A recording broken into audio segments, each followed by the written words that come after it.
تا پیاز ریختیم داخل قابلم نمیذاریم سبک بشه. اگه میخوای زودتر نرم بشه نمک هم اضافه کنی که زودتر نرم بشه. پیازمون اینجا سبک شده، حالا مرغا رو اضافه میکنیم. داریم مرحله میذاریم مرغامون هم خوب بپزه. بعد بقیه مواد اضافه کنیم.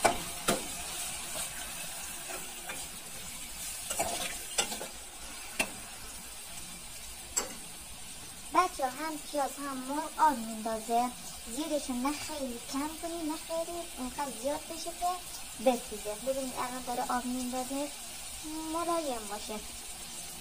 مرغامون هم پخت. حالا در این مرحله سیب زمینی ها اضافه میکنیم. سیب زمینی ها میذاریم نرم بشه و بعد که نرم شد فلفل دلمه و اگه خواستید میتونید سبزی که شامل گشنیزه و گوجه هم بهش اضافه کنید. اگه نخواستید که همون فقط فلفل دلمه اضافه کنید. خب حالا گوجه، فلفل دلمه و سبزی که فقط گشنیز من اینجا استفاده میکنم.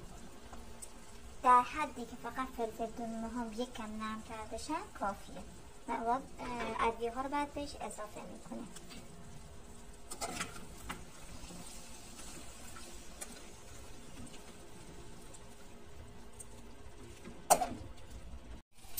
ببینید این الان آماده است. فقط ادویه ها شد.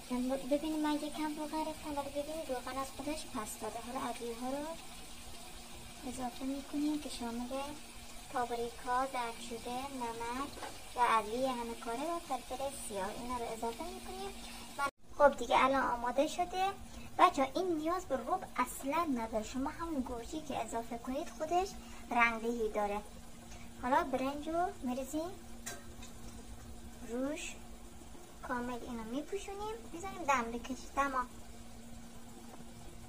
اینم آماده شده ترچینمون. خیلی خوشمزه و خوش‌عطر. اون بوی فلفل دلمه و گشنیزش و خیلی محشر شده، عالی شده. لطفا ما رو سابسکرایب کنید، لایک کنید و اون زنگوله رو هم بزنید. ممنونتون میشم.